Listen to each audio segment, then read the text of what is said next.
galera, beleza?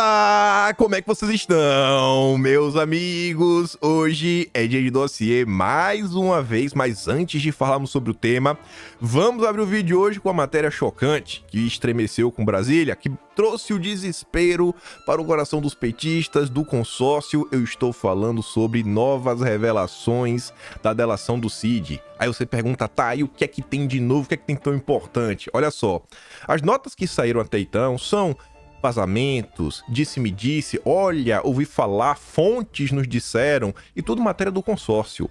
A nota que saiu nas últimas horas não é uma matéria em si, uma notinha, é uma entrevista com o procurador responsável pelo caso. E o que ele fala é um banho, no mínimo, é um banho de água fria nos inquisidores da esquerda. Não vou adiantar muita coisa que a gente já vai começar falando sobre isso. Depois, vamos falar do Dilma. O Dilma tá com uns probleminhas sérios. Depois vamos falar de quem tá, tentando sair do armário. A União de Direita está saindo do armário, vamos falar dela. E aí que o nosso dossiê começa, O Sérgio Moro, ele me provocou.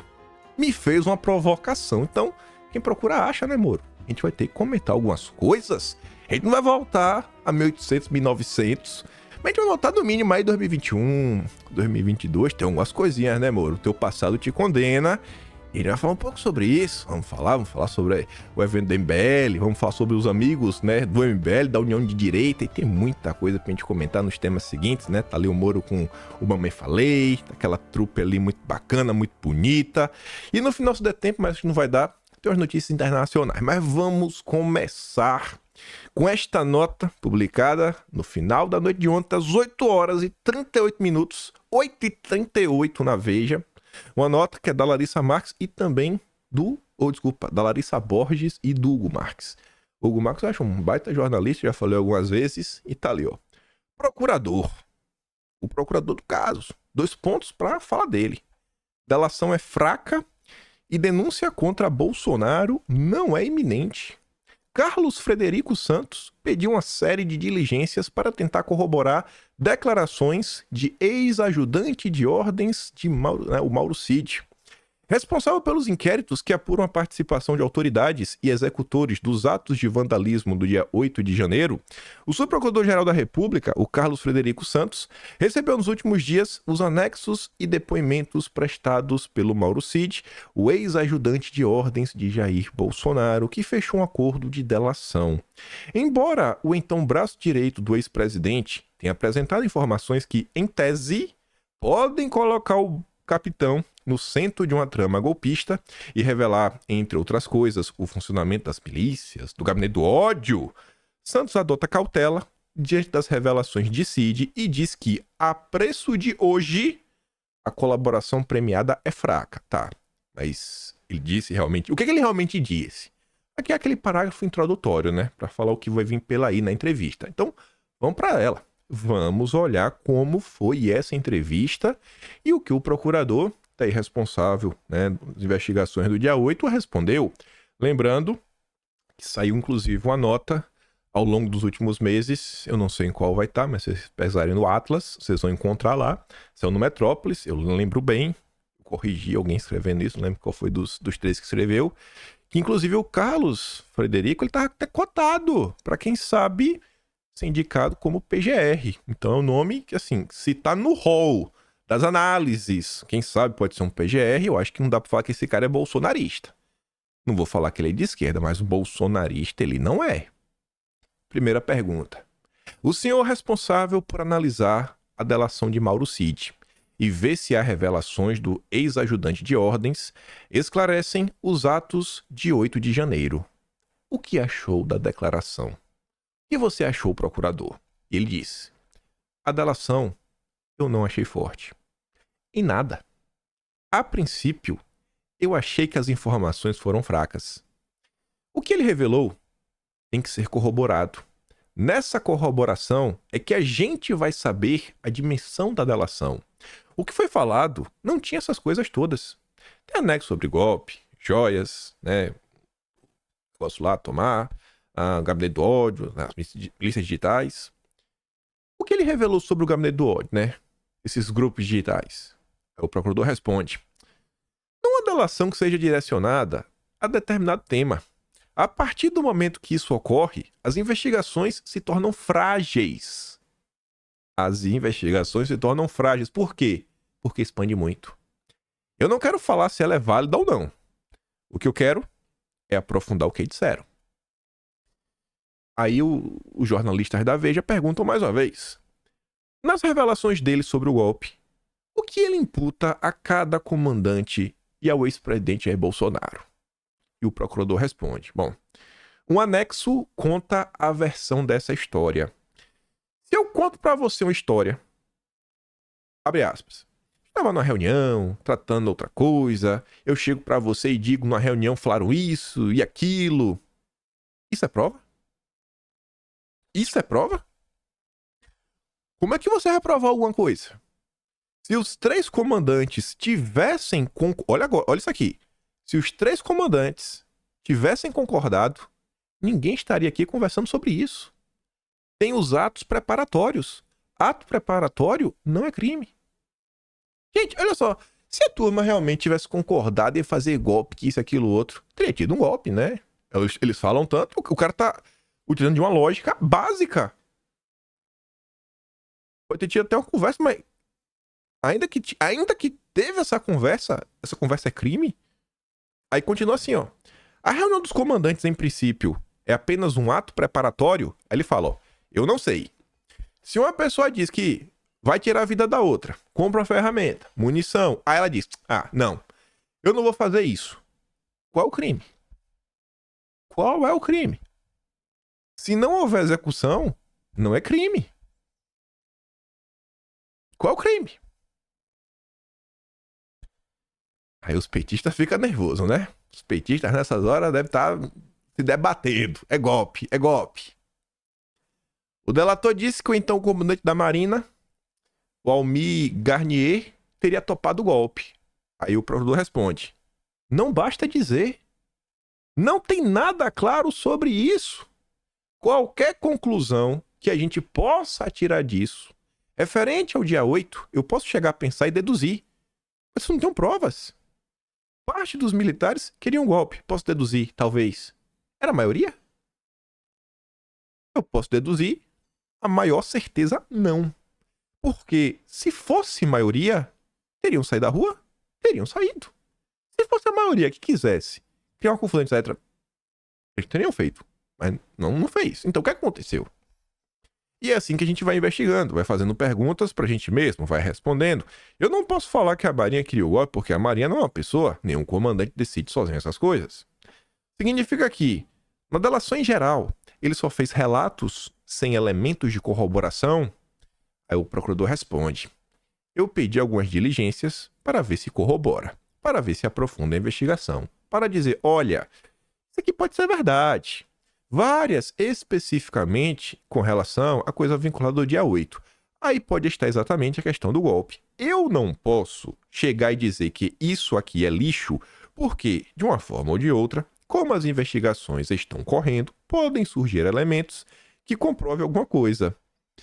Ele deu meio que a entender que até o momento que ele tem nas mãos é lixo. Mas ele não pode falar que é lixo, tem que esperar, vai que descubra alguma coisa. Mas dizer que aquilo ali são elementos fortes que podem virar a República, meu amigo, se fossem, eu já teria oferecido a denúncia. Se tivesse alguma coisa, se algum elemento forte, corroborável, eu já tinha oferecido a denúncia, mas eu vou denunciar o quê? Ainda mais se tratando do dia 8, qual é a conexão? Meu Deus do céu! O senhor quer dizer que uma eventual denúncia contra Bolsonaro não deve sair este ano? Eu acho muito difícil e precipitado falar um negócio desses. A não ser que aparecesse assim, né? Estala os dedos, não uma parte de mágica, uma coisa que explodiria a República. Eu não sou bolsonarista, não sou lulista, então me sinto muito à vontade. A pressão toda que fizeram, por exemplo, com relação ao Ibanez, eu não vejo motivo algum para afastá-lo. Eu vou continuar investigando até esgotar as investigações. Se não encontrar nada, aí é outra coisa. É uma coisa com Bolsonaro, com quem for. Para mim, não tem diferença. Pra minha parte, que eu achei a mais interessante foi esse penúltimo parágrafo. Penúltima pergunta. E falo óbvio. Se ele já tivesse algum elemento na mão, ele já teria oferecido uma denúncia. Se ele não ofereceu uma denúncia até agora, é porque parece que tá no disse-me-disse, né? Não, eu ouvi falar, não, isso aqui, não, aquilo outro, não, isso é tudo mais. Ai, ai, ai. Bom, fica aparecendo, né, quando você vê o comportamento dos jornalistas da Globo, dos petistas, e aí você vê um tipo de declaração como essa, que o que eles realmente estão tentando fazer é condenar Bolsonaro perante a opinião pública, como os lavajatistas operavam, né? Pelo menos é o que eles falavam que os lavajatistas faziam, né? Se utilizar porque, pô, tinha as mensagens, teve as mensagenzinhas, né, do Moro, do Deltan, principalmente com a turma da Globo, rolou uma amizade, rolou o amor naquele momento. Então você vê, né? E aí, se não tiver, no final do dia não tiver nada, será que vai ter, pô, desculpa, não vai ter desculpa Bolsonaro, né? Óbvio que não. Mas parece que tem um cheiro no ar, né? Não sei. Talvez uma certa perseguição, né? Contra o ex-presidente da República. Parece que estão meio que perseguindo ele. Mas vamos lá, vamos continuar. Vamos continuar. Ainda até falando do dia 8. Mas já entrando aqui no tópico do Dilma. E vejam só. Os riscos para Gonçalves Dias. Depois de tudo que foi revelado na CPMI do dia 8, todas aquelas confusões, principalmente quando o Saulo foi lá e contou como o Gonçalves Dias pediu para ele, né, aquele relatório que não tava lá as mensagens. Não, tira isso aí, rapaz. Mesmo com tudo que aconteceu, a Elisiane Gama poupou o Gonçalves Dias no relatório final. Poupou. Mesmo o Gonçalves Dias tá tentando ser investigado. Aí, olha que matéria bacana. Os riscos para Gonçalves Dias. Lula não esquece do amigo, o general Gonçalves Dias. O presidente conseguiu afastá-lo de um indiciamento na CPMI do dia 8. O Lula? O Lula interferiu na CPMI? Não é possível. Isso aqui é uma denúncia muito grave. Mas teme que o mesmo não ocorra com a CPI instalada na Câmara Legislativa do Distrito Federal. E aí, segundo o Nonato Viegas, do bastidor, ele determinou a Gleisi Hoffmann que verifique se existe algum risco contra o amigo. Um presidente da República interferindo em CPIs ao redor do país. Isso daqui é um comportamento republicano, Lula? Lula, faça alguma coisa. Lula não é possível, Lula. Se controla, cara. Saiu uma nota também da mesma Larissa Borges, que entrevistou ali o procurador lá, Hugo Marques. Eu achei interessante. Fala assim, né? Efeito Orloff e freio em um determinado ministro. Os cálculos do PT para a vaga no Supremo.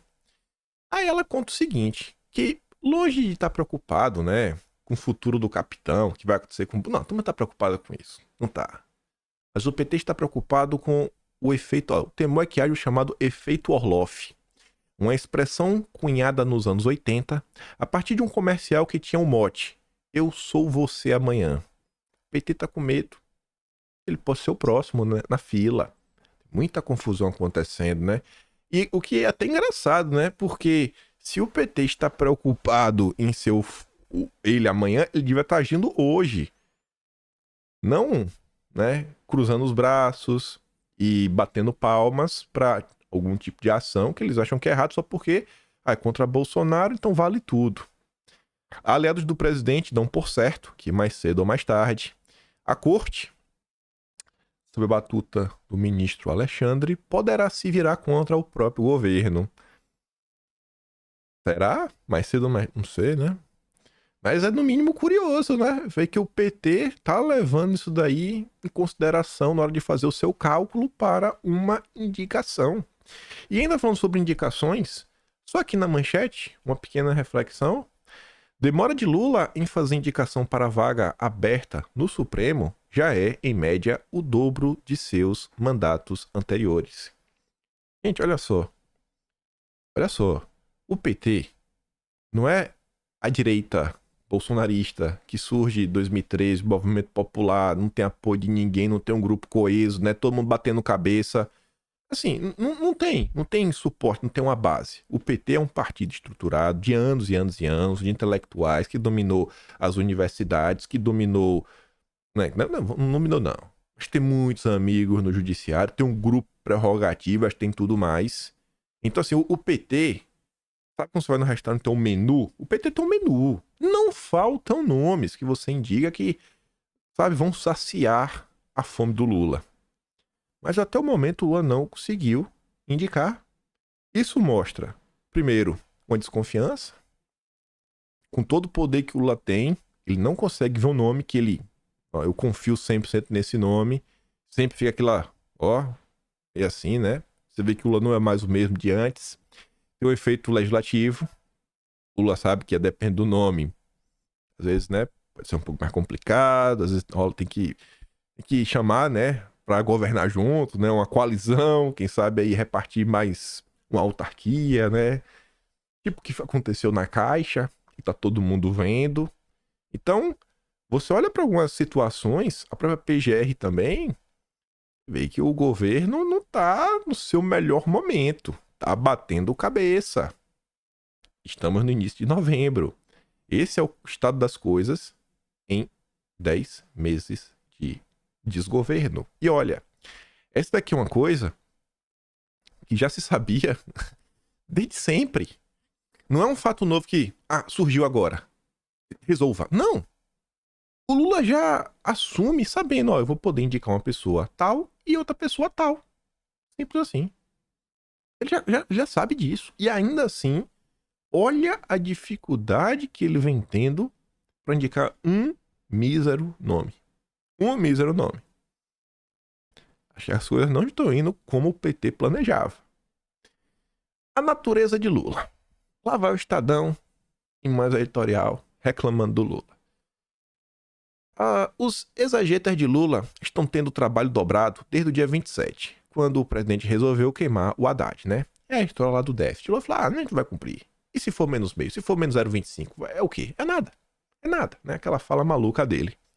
Houve quem dissesse que Lula apenas reconheceu a realidade. Houve quem sugerisse que Lula quis ajudar o Haddad ao livrá-lo do fardo de ter que reconhecer essa realidade, né? Esses são os passapanistas. Houve quem atribuísse a fala de Lula aos tropeços do implosivo. Também é um passapanista. E houve também quem considerasse que Lula foi, na verdade, apenas ingênuo, como se ele não soubesse o que estava falando ou não fosse capaz de perceber a mancada. Esse é o super passapanista, quem sabe uma Mira Leitão da vida. Ou seja, há interpretações para todos os gostos, todas dependentes de boa vontade. A coisa toda, no entanto, é muito mais simples. Lula funciona permanentemente no modo eleitoral. É como sua segunda pele. Tudo o que diz e faz está diretamente relacionado a esse mister.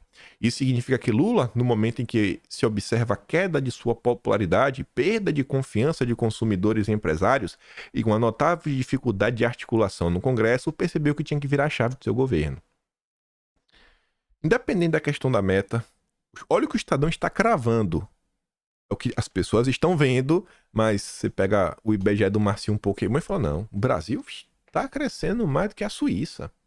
Está mais seguro, sei lá, do que a Dinamarca. O IBGE do Marcinho Pokémon tá sensacional. O Brasil, nossa, tá vivendo sua era de ouro. E o Estadão tá falando, quer popularidade, perda de confiança, problema com o empresariado, falta de apoio no Congresso. Esse é o governo Lula. E mais, Lula só funciona no modo eleitoral. Infelizmente, isso não é só o Lula. Isso é grande parte da nossa casta de políticos. Grande parte das pessoas no Brasil pode não ser modo eleitoral, mas é um modo assim, é o poder pelo poder. É o poder pelo poder. Não tem espaço pro Brasil. A gente vem falando isso de forma assim, recorrente. Durante 10 meses, Haddad vendeu fantasia do controle das contas públicas. Só acreditou quem quis. E se impôs a usar a meta do déficit zero, sinalizando disposição de, pelo menos, tentar fazer a coisa certa, ainda que pela via de aumento de receitas e não do corte de despesas. Mas Lula não quis nem isso. Mesmo estando em começo de governo, momento ideal para propor sacrifícios, aproveitando a legitimidade conferida pelas urnas, o presidente refugou. Nenhuma surpresa. Sempre que teve que escolher entre a responsabilidade e a popularidade, Lula nunca titubeou. Haddad é o sacrifício da vez, no altar do populismo lulopetista, e outros certamente virão. Lula já desmoralizou a Simone Tebet por diversas vezes, já passou por cima do Padilha, de assim, 3x4, ele não tá nem pra ninguém. É só o projeto de poder do PT que importa. A bem da verdade, o discurso do petista foi apenas a reiteração do que ele havia proferido há um ano, ainda no período de transição do governo, com críticas ao final do teto de gastos e à inexistência de um regime de metas de crescimento em contraponto ao de metas de inflação. É um discurso inaceitável para um presidente da República, que deveria saber a importância da estabilidade econômica para o país. Não é preciso ir longe para imaginar as consequências da gastança desenfreada na economia. Somente agora o país começou a colher os frutos da desaceleração da inflação após a pandemia. E nem todo o dinheiro que Bolsonaro injetou na economia foi capaz de reelegê-lo. O que está acontecendo agora, segundo o Estadão, são os efeitos, assim, os efeitos da pandemia não foi em 2020, não foi em 2021, não foi em 2020, está sendo agora. Está sendo agora. Por quê? Porque o Estadão decidiu que está sendo agora. Não é que o Lula está dando errado só porque ele está dando errado, não, é porque... Nossa, olha a justificativa, é inacreditável. Sempre eles arrumam uma desculpinha pra tentar, pelo menos, fazer ali, né? A minha culpa. Não, tá sendo os efeitos agora. Que efeito, rapaz? Que efeito? Que efeito? Pelo amor de Deus. É o pico do... Agora bateu o pico do Mandetta. Agora. Tá de brincadeira. Tá de brincadeira. É inacreditável onde o consórcio consegue chegar. Se é uma âncora crível, a inflação voltará a subir os juros também. Não por capricho do mercado, mas porque a necessidade de financiamento da dívida pública exige um altíssimo patamar de juros. Talvez o Lula esteja fazendo tudo isso de propósito também, né? Sempre tem essa possibilidade. Você quebra o país para você enricar banqueiro. O Lula teve muito apoio dos banqueiros, né? Até pelo seu histórico, né? Quando o Lula foi presidente, os bancos lucraram muito. Eis a importância de buscar atingir o déficit fiscal, sinalizar um limite, ainda que frouxo, para o avanço do endividamento. E se Lula ignora essas condições, não é por desconhecimento ou amor à democracia, mas por apego ao poder. O Estadão descobriu agora, né, o que vem sendo o governo Lula. Olha o tom das notas que estamos vendo. Vocês lembram como eu estava no início do ano, gente? Tudo que o Lula fazia, a turma passava pano assim 100%. A turma agora ainda fica tentando dar um ar da graça, uma meia-culpa, mas você vê que a crítica já está muito mais incisiva. Já imaginou se ano passado eles podiam até continuar com a vagabundagem que o consórcio faz contra Bolsonaro, mas pelo menos não criasse uma distopia, um cenário de ilusão ao redor do Lula. Se pelo menos assim, beleza, cara, mintam sobre Bolsonaro, continuam mentindo, continue agindo, né, de forma baixa, mas pelo menos em relação ao Lula, fale a verdade. Não precisa elogiar o Lula, não precisa passar o pano, não precisa bater, só fale a verdade. Já era o suficiente. Já era o suficiente. Em 10 meses, Lula visitou mais países do que estados brasileiros. A nota traz assim uma coisa que realmente é constatação. Foram várias matérias ao longo do ano. Vocês vão achar matérias assim no Atlas, que falava, ó, esse assunto aí espera-se que tenha uma resolução quando Lula voltar de viagem. Quantas matérias a gente não comentou assim? Tá ali, ó. Em Brasília, as pendências do governo Lula ganharam a máxima temporal. Elas serão resolvidas quando o presidente retornar do exterior. Em 10 meses de governo, o petista fez 25 viagens internacionais cruzando 21 países. Eu trouxe essa nota para falar, o Lula tá mais preocupado em viajar do que visitar o Brasil? Não. Eu trouxe essa nota pra gente fazer um comparativo com essa daqui, ó. Um cara que tá tão preocupado com as relações internacionais, de colocar o Brasil no cenário, de deixar de ser uma párea, que isso, que aquilo.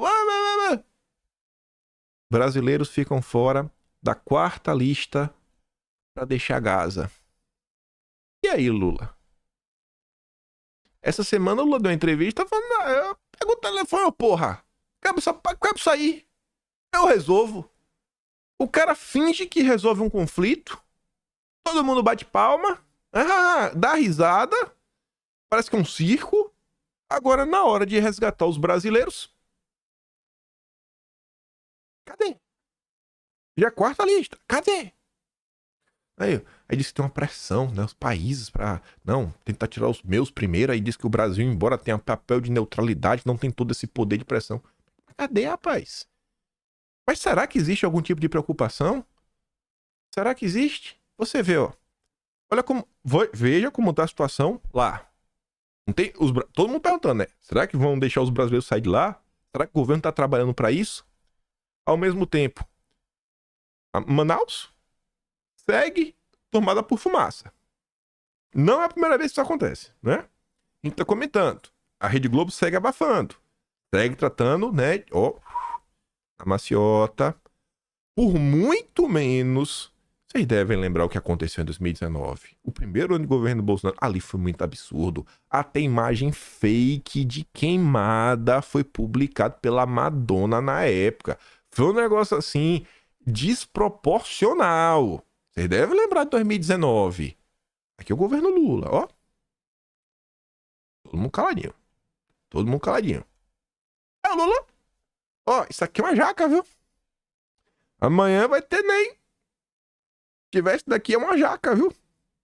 Não vai se confundir achando que é uma uva, não, viu? Essa é a preocupação do Lula. Você acha que esse cara aqui ele tá preocupado com Manaus? Você acha que esse cara tá preocupado com os brasileiros que estão no Oriente? Ainda não voltaram? Ainda não foram repatriados?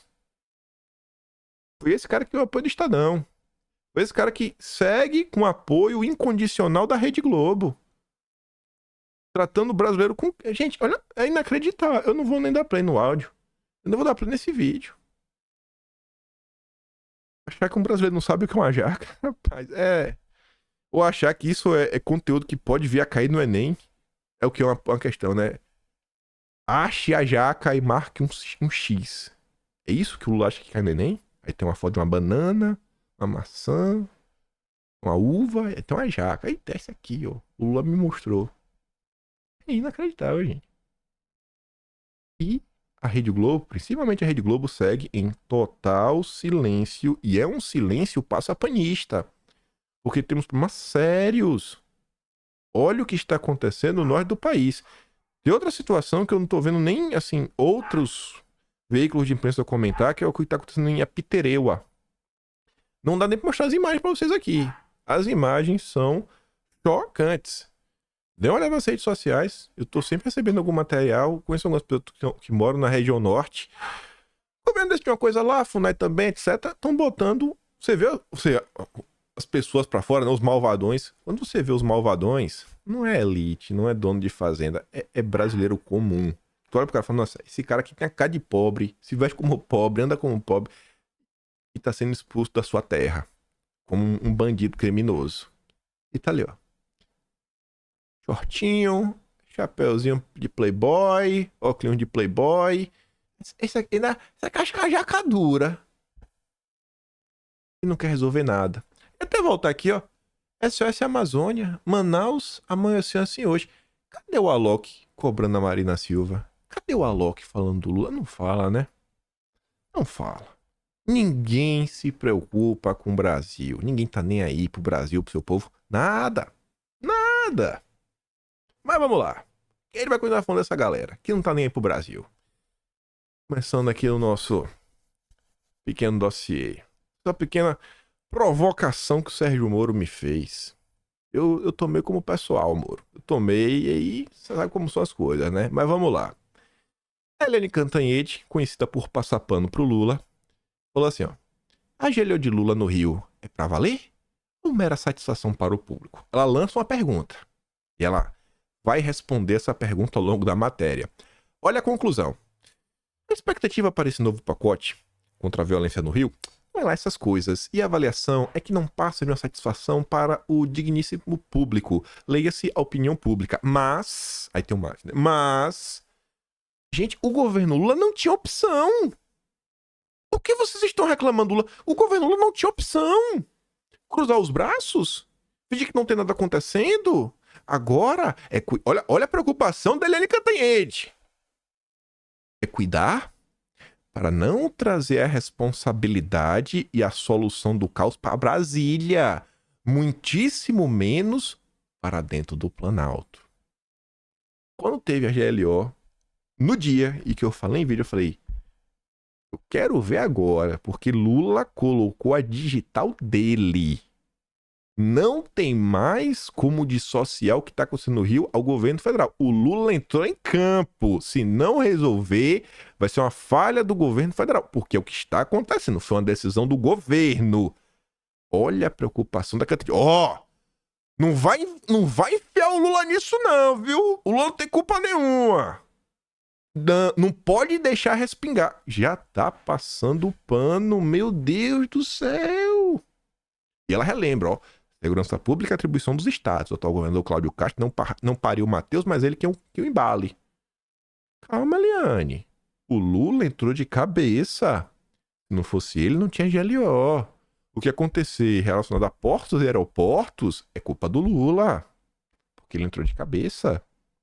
Pai é quem cria. Né? Você quer vamos de ditado?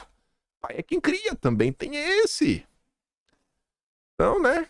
Cada macaco e seu galho. Mas vamos lá. Aí o mesmo Estadão, você viu, ó, Helene Cantelli falando sobre segurança pública. Esse texto aqui eu só vou falar a primeira linha.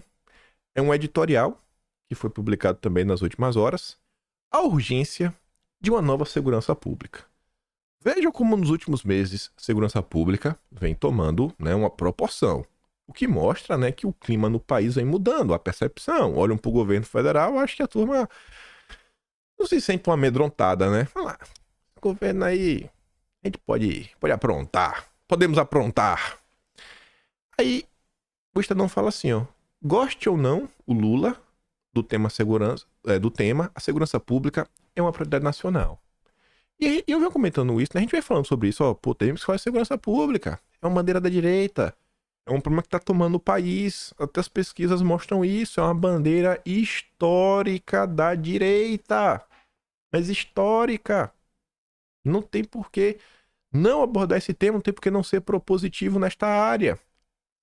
Aí você vê, a Helene Cantelli tá falando sobre isso, o governo tentando fazer uma coisa sobre isso, o Estadão trazendo editoriais sobre isso. Aí olha que engraçado. Pré-candidata do Novo em São Paulo quer CET, né, com a ferramenta, critica Nunes e vê risco com Boulos. É a Marina Helena. O que pretende fazer em relação à segurança? Tem que ser prioritária. Colocamos segurança pública como algo prioritário.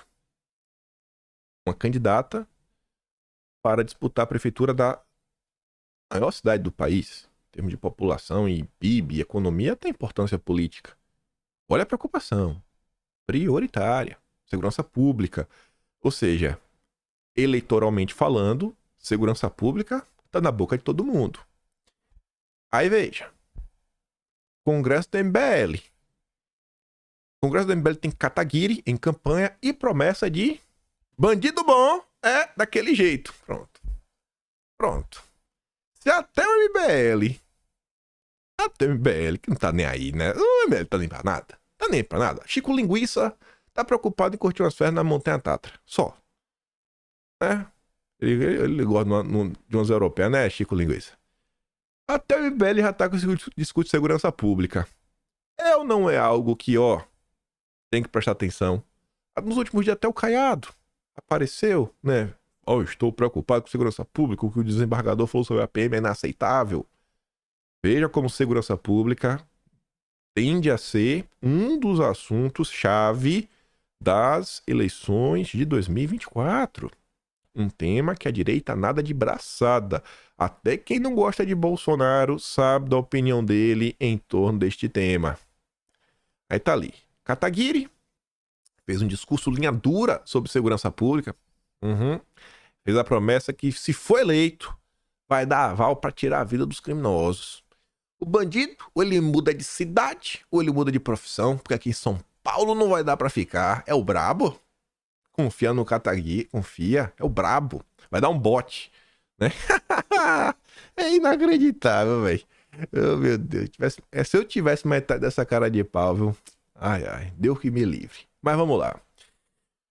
Tá vendo? Segurança pública é um ponto. Só que a gente não vai falar sobre isso. Aqui eu só queria mostrar, né? Deixar na mente de vocês A gente vai continuar falando isso nos próximos dias, nas próximas semanas, bater nessa tecla, bater de projeto de país, tem que discutir um projeto de país passa também por segurança pública. Só eu quero falar mais desse congresso. Esse congresso foi muito bacana e não foi um congresso que ficou restrito ao MBL. Ali no torno do MBL tava nomes de peso que vocês conhecem, como o Paulo Matias, lá da Jovem Pan, aquele que foi subprefeito do Dória e que finge ser, né, acima do bem e do mal, acima de Lula e Bolsonaro, né, que é da terceira via. Tava lá o Cláudio Dantas, tava a turma do MBL e também o nosso glorioso Sérgio Fernando Moro. Tá ali, ó. MBL anuncia nome de novo partido em evento com Kataguiri, Arthur Duval e Sérgio Moro. Sérgio Moro tava lá. A todo Estadão mostra só um fato aqui interessante, que é o seguinte, ó, o público do evento era predominantemente jovem. A maioria na casa dos 30, e havia alguns adolescentes. MBL, acho que 50% é aquela galera que pede pra mãe. Mãe, eu posso ir, mãe? Pode. Mas vote cedo, viu? Vote cedo e ligue e já peça o celular pra ver se você tá no lugar certo. É a turma do MBL, mas beleza. Brincadeiras à parte. Arthur Duval disse ao Estadão que deixou o MBL por alguns meses para não contaminar o movimento, mas retornou para o grupo semanas depois, onde foi acolhido. Isso mostra como o MBL é diferente dos outros. Ninguém ficou fazendo conta eleitoral do que aconteceria se me abraçasse. Não, óbvio que fez, Arthur. Ainda continua fazendo a pena de apoiar. Para de ser, né, se fazer de vítima. À época, Duval foi desfiliado do Podemos, partido do qual fazia parte Sérgio Moro, que ainda era pré-candidato à presidência pela sigla. Também repudiou o comportamento do então correligionário. Em nota, ele disse que a fala de Duval era inaceitável em qualquer contexto. Jamais dividirei meu palanque, apoiarei pessoas que têm esse tipo de opinião e comportamento, afirmou. Assim como Duval, Moro marcou presença no evento do MBL deste sábado. Hoje, Duval não descarta a possibilidade de concorrer de novo. Não é uma aspiração minha, mas, se for necessário, para a vida eleitoral e a leitura dos meus colegas de movimento, por de que é necessário, a gente recorre. Não é um herói, é um Marte brasileiro. Mamãe falei. E aí que vem um ponto. Eu nem ia comentar desse congresso. Eu não MBL, não tem nem o que falar da MBL. Não tem o que falar. Agora falar da União de Direita. Essa a gente não pode deixar passar. Aí o Moro foi pra lá. E eu li isso aqui com uma provocação. Porque o Moro tá tentando reescrever a história. Igual um petista. Estamos perdendo essa batalha. Diz Moro no MBL sobre Lula e revisão da Lava Jato. O senador participou do painel em defesa da operação durante o encontro do Movimento São Paulo. Beleza. Olha a coisa. A gente não pode esquecer o que aconteceu nesse país. Pois bem, Moro, a gente não vai esquecer. A gente vai começar a lembrar agora. Mas agora a gente vai lembrar. Não é isso que você quer? Não é isso que você quer, relembrar o que aconteceu? A gente vai relembrar, Moro. Vamos relembrar o descarado que você é. Porque hoje, se a gente for esquecer, nós estamos perdendo essa batalha. Discursou afirmando lamentar o processo de revisão da Lava Jato e o que considera paralisia do combate à corrupção no país. Gente, qual é o fato? O maior fato dessa tal revisão, eu acho que é a descondenação do Lula. Vocês vão achar, vocês vão duvidar, vocês vão discordar? Eu acho que não.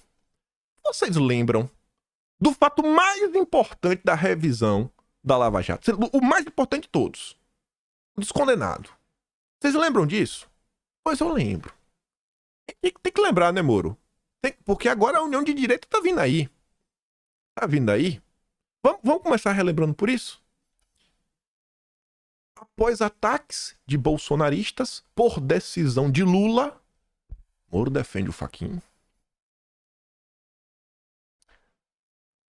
Após a descondenação, o Moro não fez nada.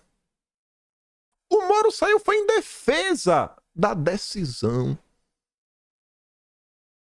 O Moro que agora finge estar preocupado com a revisão. Ele entrou em campo no momento, no seu ápice, para opa, ó você aí, viu, bolsonarista? Fique quieto. E esse aqui é o tweet clássico. Até hoje ele não apagou, foi até checar. Mas eu tenho salvo, então não adianta, o print é eterno. Repudio ofensas e ataques pessoais ao ministro. Olha, magistrado técnico e com atuação destacada na Operação Lava Jato. Qualquer discordância quanto à decisão deve ser objeto de recurso, não de perseguição. Alguma vez o Moro apresentou recurso? Alguma vez o Deltinha, o Robin, o 02 dele apresentou algum recurso? Eu não lembro. E aí, Moro, relembra aí pra gente quando foi que tu apresentou o recurso? Então é muito bacana. Ó. Você ouviu o Moro falar combate à corrupção, esconda a sua carteira. Esconda a sua carteira, tranque a porta de sua casa e cuidado. Ele tá vindo. O Moro falou de combate à corrupção, ele tá vendo qualquer coisa. Ó, Moro falar de combate à corrupção é igual o Lula falando do PAC. O mesmo sentimento, você tem que ter o mesmo sentimento. O mesmo. É piada. Esse cara é uma piada.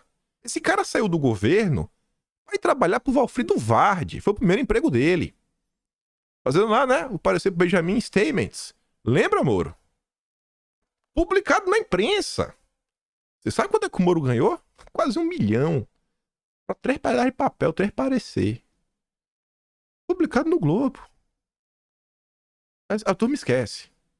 Depois foi trabalhar na Álvares e Marçal, que fazia a recuperação judicial de algumas empresas que foram, falei, né, no âmbito da Lava Jato, mas o Moro não foi trabalhar nesse setor. Sim, não foi. Vamos confiar que o Moro não foi. Mas ele tá preocupado, gente, com a revisão da Lava Jato. O cara que trabalhou para destruir o governo Bolsonaro. Ele tá preocupado. Ele tá preocupado com o Lula agora. Porque agora não tem mais o Bolsonaro. Ó. Ó. Ah, essa é a união de direita. Já já vem o Zema. Já já vem o Zema pra se juntar a você e o Deltan.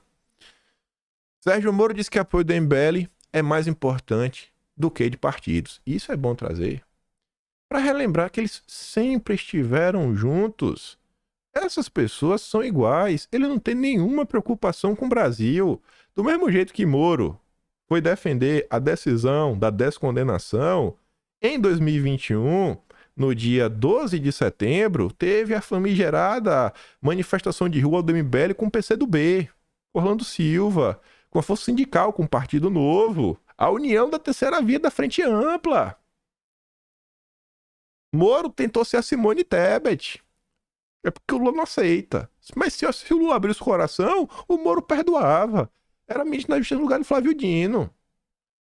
Trouxemos o MBL para o Podemos e atraímos o apoio do Vem Pra Rua. A aglutinação da terceira via se dá entre um projeto e a sociedade civil, os zongueiros. E isso está se dando em torno do meu projeto. O MBL tem uma comunidade enorme, uma comunidade jovem. Esses apoios muitas vezes são mais relevantes que os dos próprios, os dos partidos políticos. É assim que o Moro pensava. Vai ver a eleição, né? Não, o Moro criticou o Lula.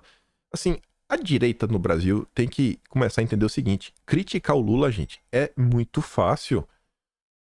É muito fácil. Até o Estadão critica o Lula. Até a Globo, às vezes, critica o Lula. Até a Globo critica o Lula. Não é porque o cara tá criticando o Lula que o cara tá do teu lado. O cara vai te dar uma rasteira na primeira opção. E na hora que ele tiver que escolher entre o Lula e te dar uma rasteira, ele vai te dar uma rasteira. É melhor ter o Lula. Porque é a estratégia das tesouras. Porque enquanto existir uma direita mesmo, essa turma nunca vai ver um lugar ao sol. O que é que o Moro fez? O Moro veio se aproximar de Bolsonaro para ganhar eleição. Que foi favorecido, né, pelas pesquisas do IPEC, aquela que a Rede Globo pagava. E colocaram o Paulo Eduardo Martins sem nenhuma chance de vitória. Aí teve muita gente que falou, pô, eu não quero que o cara da esquerda vença, eu não quero que o Álvaro Dias vença. Eu vou votar no Moro, porque o Paulo Eduardo Martins não tem mais votos. O que a gente viu no final? O Paulo Eduardo Martins quase levou. Você acha que o Moro, ele virou antipetista de novo por quê? Porque ele ficou preocupado com o país? Cara, é igual o Lula. Do mesmo jeito que hoje todo mundo diz que o Lula tá no modo eleitoral, é o Sérgio Moro. Lembra da viagem da turma da MBL para a Ucrânia? Deputado Arthur Duval e Renan Santos decidiram reportar em loco o conflito da fronteira da Ucrânia. Também agaria ajuda financeira para amparar refugiados. É sempre louvável quando saímos do discurso e partimos para a prática. O acordão na época era a turma aí, gravar, etc. E o Moro colheu os louros para sua campanha e mostrar a força do MBL. Só que isso deu errado. Isso deu errado. E essa turma agora está tentando voltar para se apresentar como a direita que vai salvar o Brasil. No lugar do PSDB. no lugar do PSDB. Aí sobre isso, eu fui revirar, né, os vídeos do passado. Eu falei, não, vamos ver, né? Porque a turma que tem uma turma surpresa. Eu falei, meu Deus, mas como assim? O Moro estava com o MBL? O Moro? Sim, o Moro. Quem podia imaginar, né? Olha que engraçado. O Moro ficou batendo palma, né? Tava empolgadíssimo com o apoio do MBL, achando que ele ia ser presidente da República. O Moro errou todas as suas apostas. E aí o engraçado foi o seguinte. Quando teve o escândalo que vazou os áudios do Mamãe Falei, o Moro, a jornalista que ele sempre vazou informações é a Bela Megali. Quando ele sai do governo e que ele fala o que ele ia fazer na comitiva de açaí, ele vaza pra Bela Megali primeiro. Sempre foi a Bela Megali. E o antagonista nem precisa explicar, né? Pelo amor de Deus. Cláudio Dantas, Mainardi, Mário... Ele nem precisa, né? É tipo secretário. A relação do Moro era assim, não precisa nem explicar. Aí qual é engraçado isso daqui? Porque vale a pena relembrar. Pra você ver a união de direita. O Moro, assim, ele já pulou do barco pra fingir, não, eu não tenho nenhuma relação com o MBL, assim, ó. Ele nem pensou duas vezes. Aí, olha que coincidência. Quando o Moro publicou a nota, ó, após vazamento de áudio do Arthur, Moro rompe com o candidato do MBL. Jamais dividirei o meu palanque. Jamais. Publicado na Bela Megali, no dia 4, às 8h12 da noite. Publicado no Antagonista, também, às 8h12 da noite. E ambas as notas traziam a nota oficial do Moro. O pronunciamento oficial do Moro. E por que isso na época chamou minha atenção? Porque eu bati alguns prints. Esse daqui foi um print que eu bati do meu celular. Era 9h32 da manhã.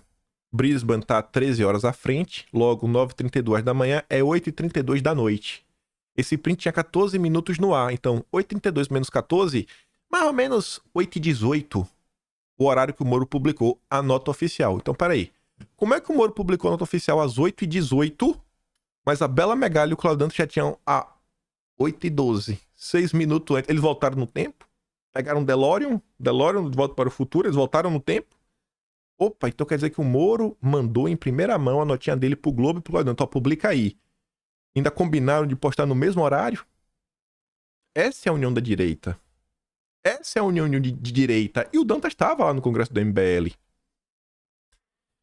Aqui foi outro print de uma pessoa no Brasil. Eu falei, cara, bate o print pra mim, porque eu saquei que tinha algo errado nisso já. Aí esse print tinha 20 minutos no ar, 8h39, menos 20, 8h19. E aí, hoje em dia, eu sei usar um pouco do console do Google Chrome. E aí, quando dá um inspect aqui nesse horário, você vê aqui o horário, ó, 23h19. Esse horário tá 3 horas na frente do Brasil, ou seja, foi exatamente às 8h19. Esse horário aqui. Moro, ele manda primeiro pra imprensa, depois ele posta nas redes sociais dele. De tão esperto que ele é. De tão esperto que ele é. Mas vamos relembrar outras coisas. Aí depois ele vai pro Twitter, posta lá, né, o que tá aqui na nota. Lamento profundamente e repudio, que tá ali, ó. Lamento profundamente e repudio, blá, blá, blá. É a mesma nota. A imprensa sabia antes do Moro publicar oficialmente. E é engraçado que quando ele faz a thread, ele ainda fala assim, ó. Portanto, jamais comungarei com visões preconceituosas, que podem, inclusive, ser configuradas como crime. Um cara que rompeu com o MBL, porque achava que podia até ser crime, agora tá colado com o MBL. Essas pessoas são iguais ao Lula. Para eles, é poder. Não existe agenda, não existe Brasil, não existe coerência, sabe? Não existe nada, existe poder. Poder hoje é o quê? É unir a união de direita contra Bolsonaro. Que agora Bolsonaro está inelegível. Agora é a nossa hora de brilhar.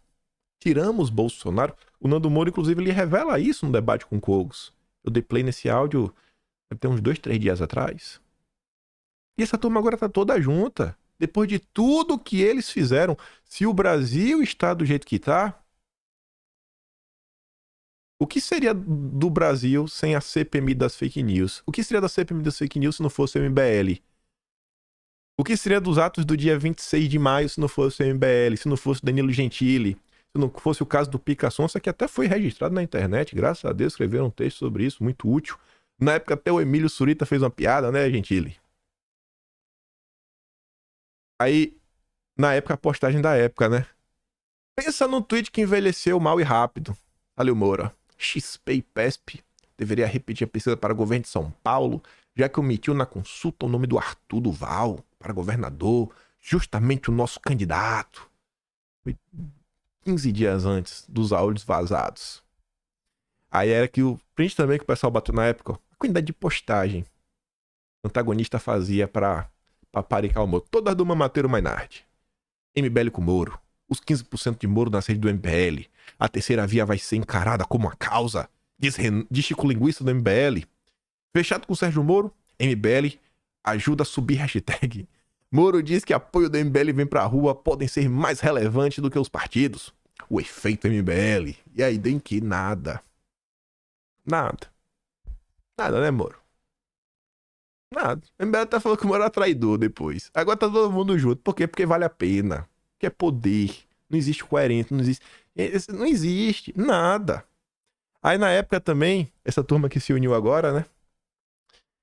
Lembra que teve o Monarch Day, lá do época do Flow, né? Que o Monarch falou algumas coisas. E foi no dia que o Kataguiri e a Tabata Amaral estavam lá. E o Kataguiri também falou umas groselhas naquele dia. Não foi só o Monark, não. É porque a turma só lembra do Monark. É, tá ali, né? Partido de Moro pode barrar a filiação do Kataguiri após declarações dele sobre a turma do bigode. Né, Kataguiri? Mas tá lá com o Moro. Aí, olha como são as coisas. Diogo Mainardi, está bêbado, não justifica. Diz Kataguiri sobre falar de Monark. Aí o Kataguiri... Olha, aí você vê como é a índole dessas pessoas. Ele tava junto. Ele também falou umas coisinhas complicadas. Aí ele já bota a culpa no Monark. Ele tira o dele da reta. Pra mostrar, eu não concordo com você, Monark. Eu não estou do seu lado. Jogou Monark aos leões. Quando isso rolou na época, Nando Moura, outro grande bastião da terceira via, né? Outro grande bastião da turma do MBL, postou isso ali, ó. 8 de fevereiro. Silêncio! Os bandidos e bababá precisam de um bode expiatório. Tava criticando o que tava sendo feito contra o Monark, né, Nando Moura? Hoje em dia você bate palma. Porque agora o seu grupo político depende disso, né? A união de direita. É a turma do Moro. É a turma do Deltan. É o novo Partido Novo que vem aí para enganar você. Olha os comentários que o Nando Moura recebeu na época. Concorda ou não? O Kataguiri, o bababá, já está fazendo isso, colocando toda a sua culpa no Monark. Rapaz, imagina se esse Kim tivesse mais poder, né? O Kataguiri. O cara literalmente falou que não apoiaria bababá, né? A criminalização das porcarias mais repugnantes da história. Aí outro pino renuncia aqui em Kataguiri. Passando o pano para meu deputado. Esse é o Nando Moura. Esse é o Nando Moura. Essa é a turma do Chico Linguiça. Olha o que tá acontecendo hoje no conflito do Oriente Médio. Esse aqui é bom. O momento é muito interessante de relembrar isso. Frase de diretor do MBL sobre destruição de Israel gera reação de judeus. Olha só, hein? Olha só, eu nem vou ler de tão absurda que foi a frase. O engraçado é que ele fala, né? Quando o movimento se retratou, diz que tweet foi feito em contexto de brincadeira. Uma baita brincadeira. E leiam esse tweet. Pra você isso aqui parece brincadeira?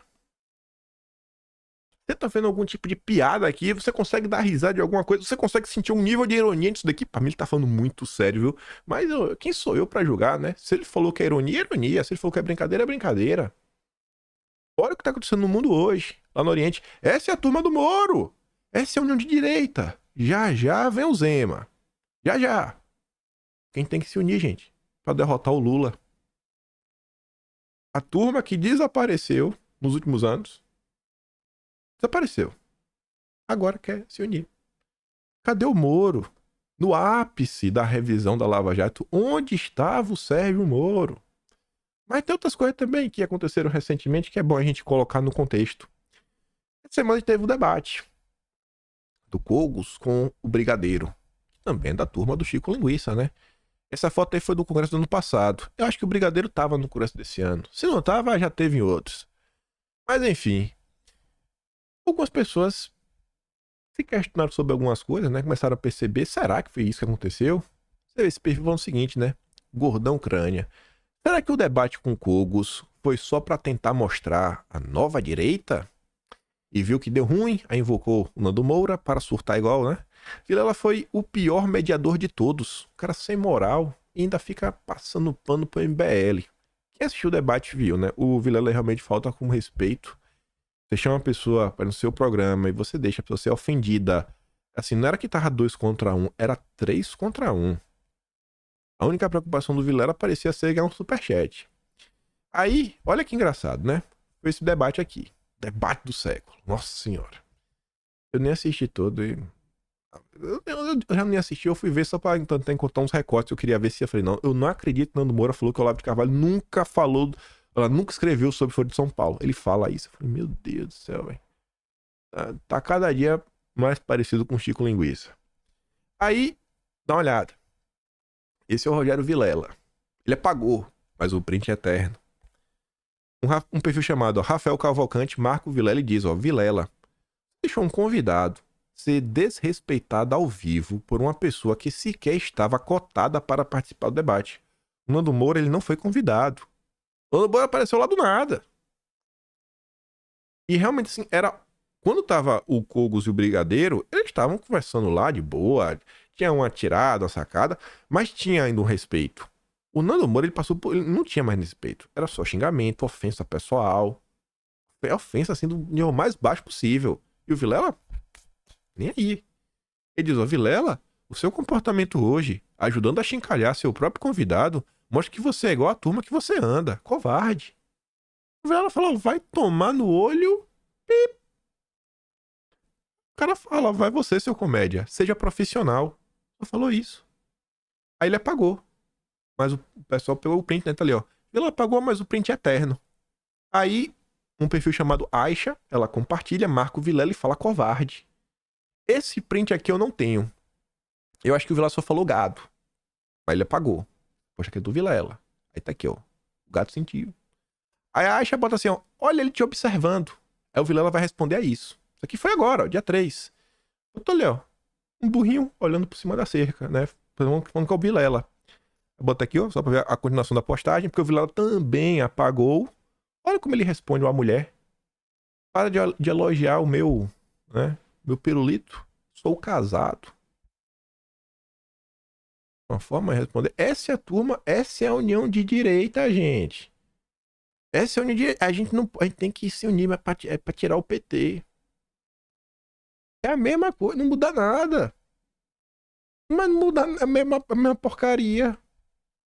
Mas tem mais ali, Quando a mina fala que ele apagou o print eterno, ele fala, print? Em que eu mando gado tomar naquele lugar? Hahaha. Procura que tem vários. Aí o cara fala, apagou por quê então? Porque é separado. Apago tudo depois de horas pra não dar moral pra gado e babaca como você. Esse é o tipo de educação que o Vilela tem. E pra você entender, a gente já comentou sobre isso no passado. Esse foi o debate do ano passado. Tava lá, Vilela, Paulo Matias, a mesma turma de sempre. Brigadeiro, Gentili. Em outros passados também, em 2019, já tava lá o Vilela, já tava lá o Monark. Tava lá a galera, Francisco Raso, o Sérgio Saleitão, trabalhava com Dória, rapaz. Enfim, toda a turma do MBL, até o Guga Noblar tava lá. Aí, olha que engraçado. Isso aqui foi a coisa que a gente comentou ano passado. Eu comentava como essa turma, eles são um grupo político. Eles são um grupo político. Olha esse ano de 2023, você vê uma pessoa mais à direita mesmo, que foi no podcast do Vilela? Não, cara, dá espaço. Não vai, gente. O Vilela só leva petista ou terceira via. Vocês acham que isso é aleatório? Não é. Não é de jeito nenhum. O podcast do Vilela tem um lado, mas muito bem delimitado. Jogando encaixadinho. Obviamente com objetivo político. Quando teve as manifestações do dia 12, onde é que o pessoal do MBL foi pedir espaço para falar, pedir o microfone? No Vilela. Lá no dia 6. E depois pediu o microfone no Flow. Na época do Flow, falou, o Renan não pode ir. Tinha lá uma treta meio com o Renan. Isso aqui eu cheguei a postar no passado, Antes da manifestação do dia 12, eu recebi uma DM que falava assim, Sou amigo pessoal de uns editores de podcasts. ele é do nosso lado, me confessou que hoje à noite algo engraçado demais. Aí o cara fazia acusações lá, né? Falando que a MBL teria feito isso, aquilo, outro, pra ir no Vilela, pra ir no Flow, blá, blá, blá. Que não tem nada de errado.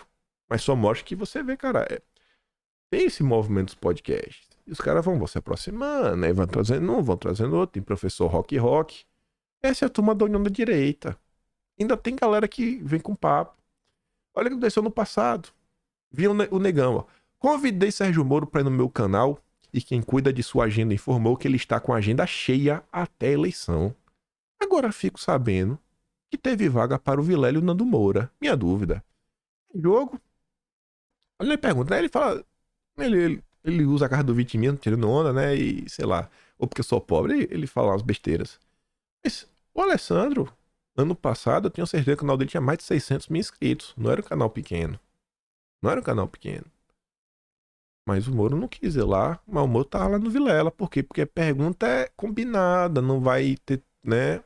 Não vai colocar em calças curtas, etc, tudo mais. Então assim, até ano que vem, eu tô preocupado com a MBL, pelo amor de Deus. Minha questão é a seguinte, o que eu tô vendo na eleição no ano que vem é uma galera tentando surfar uma imagem do, olha, se você não votar em mim, o PT vai voltar. Vote em mim, vote em mim, vote em mim. Temos que nos unir. O mais importante de tudo é o Boulos não vencer. Esse mesmo discurso é aplicado para qualquer tipo de cidade. Mas pode anotar. No final do dia o que eles querem é um candidato e às vezes não estão nem preocupados em vencer. Eles só querem ter um candidato forte, eleger uma bancada de vereadores, porque esses vereadores vão ajudar a construir deputados, senadores, 2026. E fazer base pra essa galera. Você acha que eles não estão felizes com a inelegibilidade de Bolsonaro? Você já viu o Moro questionando alguma coisa do que estão fazendo com o Bolsonaro? Você já viu o Moro abrir a boca pra isso? Já viu o Zema abrir a boca pra isso? A última vez que eu vi o Zema falar de Bolsonaro, antes de qualquer treta que teve, né, dali depois do CIPEC, mas antes do CIPEC, eu só vi o Zema abrir a boca falar de Bolsonaro pra criticar Bolsonaro na entrevista que ele deu pro Estadão, falando que Bolsonaro não investiu o suficiente na agenda verde. Eu falei, ainda bem que a crítica foi essa, né? Mas faz mais ter certeza que eu prefiro a direita com o Bolsonaro, né? Aí pra lembrar, né? Quando o Moro foi cobrado para abrir as contas, explicar pelo que ele estava sendo pago, né? Quanto, etc, lá na Álvares e Marçal. E o Moro ele abriu do jeito dele, né? Várias perguntas. O que o pessoal realmente queria saber, ele não respondeu. Onde é que o Moro foi abrir? No canal do Mamãe Falei. Então assim, gente, esse papinho de, agora o Novo virou Partido Conservador. Agora o Novo virou a verdadeira oposição e trouxe o Deltan Dallagnol. Gente, vocês já viram esse filme no passado. Vocês vão querer retroceder? Vocês vão querer voltar pra era do PSDB? Eu acho que não, né? Eu acho que não. Pelo menos eu não vou. Isso aqui foi só um pequeno compilado. Muito mais pra falar a nível nacional do que falar com o Congresso do MBL. Tô lá preocupado com o Chico Linguiça. Chico Linguiça lá que se vire, lá faz o que ele quiser. Mas, 2026, pode anotar. Lá vai vir essa turma, como diz o Chaves, né? Igual o cão arrependido. Com rabo entre as pernas, a orelhinha caída, me dê o seu voto. Me dê o seu voto que eu vou te representar. Essa é a união de direita. Enfim. Fico por aqui. Igual é meu trabalho. Passar no meu canal. Tem um botão de valeu. Tem o P na descrição. Cobra lá o Moro. Pergunta o que é que o Moro fez. No ápice da revisão da Lava Jato. O que foi que ele fez, rapaz? Pra tentar reverter a decisão. O que é que o Moro fez? Pergunta lá se ele criticou em algum momento. Hein, Moro? E é isso. Compartilha esse vídeo. Volta no iBest. Primeiro link na descrição, né? Me ajuda a derrotar os petistas. E aquele grande beijo e abraço, tamo juntos. Valeu, meus amigos. Fui!